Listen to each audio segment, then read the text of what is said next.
Allez, bonjour à toutes et à tous. Aujourd'hui, une météo assez changeante. On a des nuages, on a du soleil.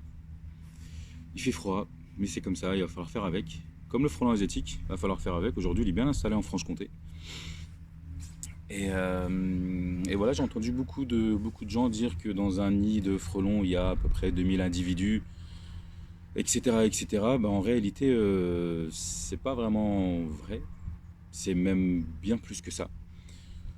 Donc, pour ça, j'ai gardé le nid donc, que j'ai fait à Grès. Si vous n'avez pas vu la vidéo, n'hésitez pas à aller regarder la vidéo. Et j'ai gardé le nid de grès. Donc on va aller voir ce qui se passe à l'intérieur et compter le nombre d'alvéoles qu'on a.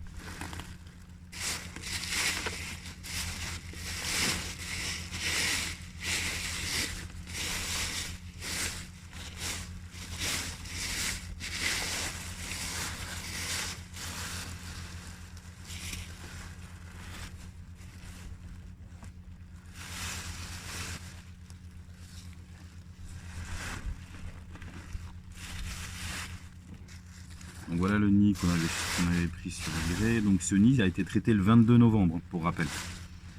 Donc un nid traité le 22 novembre avec encore plein d'alvéoles qui étaient operculées, donc des frelons qui allaient naître.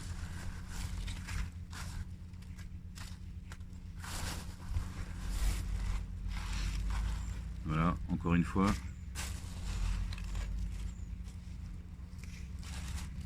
Sans compter tout ce qu'on a à l'intérieur, donc on va les enlever.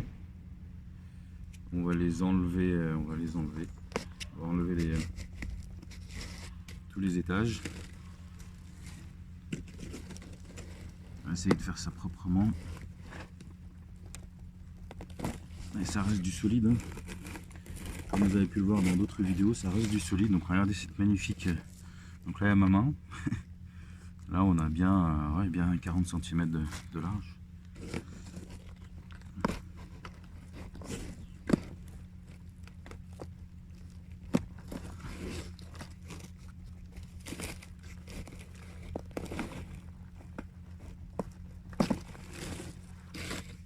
Encore une autre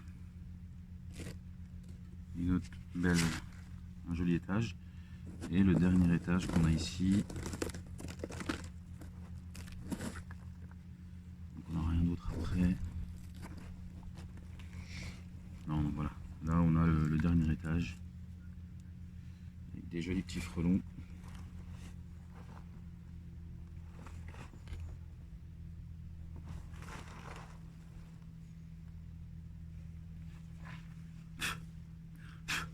Voilà pour rappel le frelon. Le frelon, je ne sais pas si on le voit bien à la caméra, mais voilà. Le corps bien foncé, le bas de l'abdomen orange, la tête orange. Il est parti. Est-ce que tu es parti? Reviens là. Et les pattes bien jaunes. Regardez les pattes, comment elles sont bien jaunes. Donc voilà un individu qui avait été traité. Donc voilà, très rapidement, je vais juste essayer de compter combien on a d'alvéoles pour vous montrer qu'en réalité 2000 individus, c'est pas du tout, on n'a pas le compte du tout. Allez, c'est parti.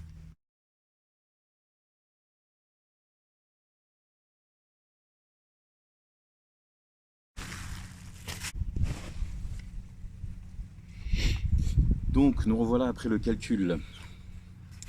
Alors calculons. Hop là. Donc si je prends un vieux téléphone pour une vieille calculatrice. Encore faut-il que je trouve la calculatrice. J'ai compté 815 alvéoles, sachant que j'en ai oublié forcément. Les alvéoles, elles se ressemblent toutes. Donc j'en ai forcément oublié, ou quelques-unes qui sont passées à la trappe. Mais bon, prenons ce calcul-là. 815 plus 807 pour le deuxième étage, plus 767 pour le deuxième, plus 735 pour le troisième,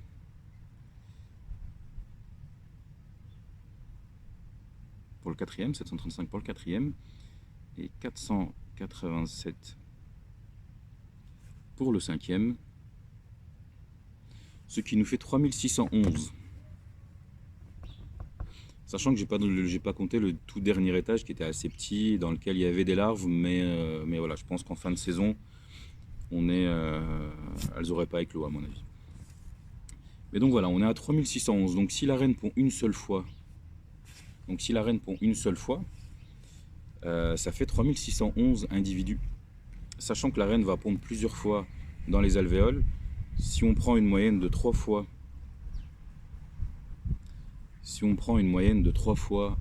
par alvéole, 3 pontes par alvéole, ce qui va nous faire 10 833. Donc à mon avis c'est un peu plus quand même, mais là on est à plus de 10 000 individus sur un nid en Franche-Comté, sachant que j'ai vu des nids beaucoup plus gros.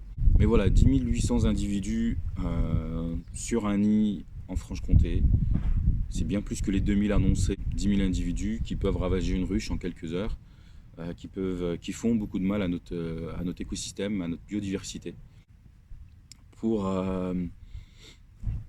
vous montrer une autre statistique qui corrobore un peu avec les chiffres que je viens de vous donner, une reine va pondre 100 œufs en moyenne par jour, une reine frelon. Dans la période qui est assez grosse. Donc si on prend juillet, août, septembre, octobre, donc 4 mois, on a 31 jours, 31 jours, 30 jours, 31 jours. Ce qui nous fait 123 jours. 123 jours, si elle pond 100 œufs par jour, ça va nous faire 12 300 œufs. 12 300 frelons qui vont sortir. Donc c'est un peu plus élevé que ce que j'avais donné, mais voilà, comme je vous ai dit, j'en ai peut-être un peu oublié dans mon calcul. Mais voilà, on est sur une moyenne entre 10, 12, 13 000 individus par nid de frelons. Donc je vous laisse imaginer les dégâts sur l'écosystème. Voilà, j'espère que cette vidéo vous aura donné un petit peu plus d'informations sur notre cher frelon qui fait tant de mal à tout le monde. D'autres vidéos à suivre.